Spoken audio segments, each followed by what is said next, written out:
এই গেট দিয়ে প্রবেশ করলে এই সুন্দর ক্যাম্পাসে এই যে দৃষ্টিনন্দন যে ৩ গম্বুজ বিশিষ্ট মসজিদটি চোখে পড়বে, এটি হচ্ছে খেরুয়া মসজিদ।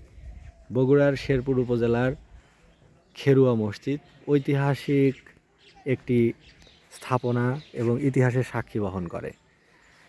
1582 সালের দিকে নাকি এইটা নির্মাণ করা হয়। স্থানীয় একজনের সাথে কথা বলে সেটা জানতে পারলাম এবং জিজ্ঞেস করলাম যে এই যে সামনে যে একটি কবর, এটি কার? তো উত্তরে তিনি জানালেন যে এই মসজিদের একসময় ইনি খাদেম ছিলেন অনেক আগে।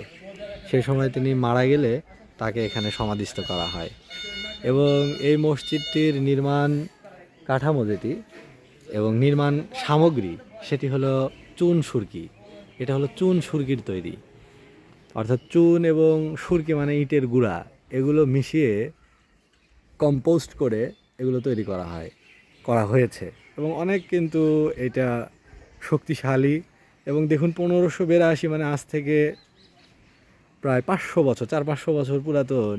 তাহলে 400 বছর পুরাতন একটি মসজিদ, যে মসজিদ এখনও ঠায় দাঁড়িয়ে আছে, যদিও বিভিন্ন সময় সংস্কার কাজ হয়েছে। এই যে উপরের যে 3টা গম্বুজ দেখা যায়, স্থানীয় একজনের সাথে কথা বলে জানতে পারলাম যে ওখান দিয়ে নাকি পানি চুইয়ে পড়ে বৃষ্টির সময়, মসজিদের ভিতরে পানি পড়ে। পরবর্তীতে সেটা মানে সংস্কার করা হয়েছে এবং সংস্কার কাজ এখনও চলছে। অনেকেই দূর দূরান্ত থেকে এখানে আসে ছবি ওঠানোর জন্য।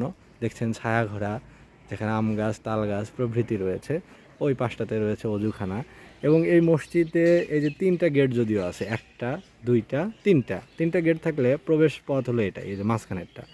এবং 3টা কাতার রয়েছে, 3টা কাতারে বোধহয় 30 জনের মতো লোক ধরে। অল্প মানুষের একসাথে নামাজ আদায়ের জন্যই আসলে এই মসজিদটি তৈরি করা হয়েছিল। একসময় একজন মুসলিম শাসক এটি তৈরি করেছিলেন, বোধহয় মোঘল আমলের সৃষ্টি এটি। তো প্রাচীন বা মধ্যযুগীয় বাংলা, আমরা বলবো মধ্যযুগ, এটা প্রাচীন যুগ তো না, মধ্যযুগ, মধ্যযুগের স্মৃতি বহন করে চলছে এই মসজিদটি। এখানে আসতে হলে আপনাকে শেরপুর আসতে হবে। শেরপুর বাস স্ট্যান্ড থেকে অটো করে এখানে আসতে পারবেন। 1.5 কিলোমিটারের মতো দূরত্ব হবে শেরপুর বাজার থেকে বা স্ট্যান্ড থেকে। এবং জায়গাটি গ্রামের ভিতরে, শহরের ডিন অ্যান্ড বাসল বা হট্টগোল এখানে নেই। দেখতে পাচ্ছেন চারপাশে সীমানা করে দেয়া আছে, সীমানা প্রাচীর রয়েছে এবং এখানে ছায়া সুনিবিড়। এখানে এসে পাখির ডাকও শুনলাম, অর্থাৎ উপর থেকে পাখির যে কলকাকলি বা সার্পিং সাউন্ড সেটাও কানে আসছে।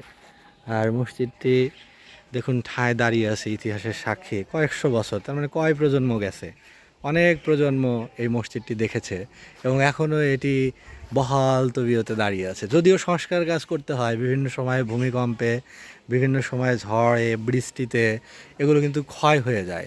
তা আমরা দেখি একটু, এটা হলো সাইডের অংশ বা পাশের অংশ। এই যে বিদ্যুতের মিটার, এখানে যেহেতু বিদ্যুতের ব্যবস্থা রয়েছে, ভিতরে ফ্যান চালনা করা হয় বা বৈদ্যুতিক বাতি রয়েছে। এই পাশে দেখুন দেবদারু গাছগুলো কেন কেন যে মাথাগুলো কেটে দেওয়া হয়েছে আমি জানি না। দেবদারু গাছগুলো মাথা কেটে এদেরকে শর্ট করে দেওয়া হয়েছে, অর্থাৎ বাড়তে নিষেধ, আর বাড়তে দেবে না। আর এটা হলো পিছন সাইড। আমরা যদি বলি যে মসজিদের ওটা হলো সামনের অংশ, প্রবেশ পথ, আর এটা হলো পিছন সাইড। এবং এটা বোধহয় মেহরাব অংশ, মেহরাব, এই যে ইমাম সাহেব যেখানে দাঁড়ান ওটা বোধহয় এই অংশে হবে। আলাদা করে যে একটা প্রলম্বিত মেহরাব এখানে, সেটা দেখতে পাচ্ছি না। এই যে পাখি পাখি এসে বসেছে দেখুন মসজিদে, উপরেও দেখুন পাখির থাকার কিন্তু ক্ষোভ, দেখছেন কত সুন্দর দৃশ্য। দেখুন এই মসজিদে অনেক পাখি বোধহয় বসবাস করে, আমি দেখছি কাছ থেকে। প্রত্যেকটা খোপে কিন্তু পাখি রয়েছে। হ্যাঁ হ্যাঁ, দেখছেন উড়ে যাচ্ছে। এই যে এগুলো হচ্ছে খোপ, প্রাকৃতিক খোপ। মসজিদের খোপ ও জায়গা করে নিয়েছে, কারণ এখানে তো ডিস্টার্ব করার কেউ নাই। কত সুন্দর একটা দৃশ্য, পাখির একটি অভয় আশ্রম হয়েছে এই খেরুয়া মসজিদের উপরের ওই ফোকরগুলো বা ছিদ্রগুলো।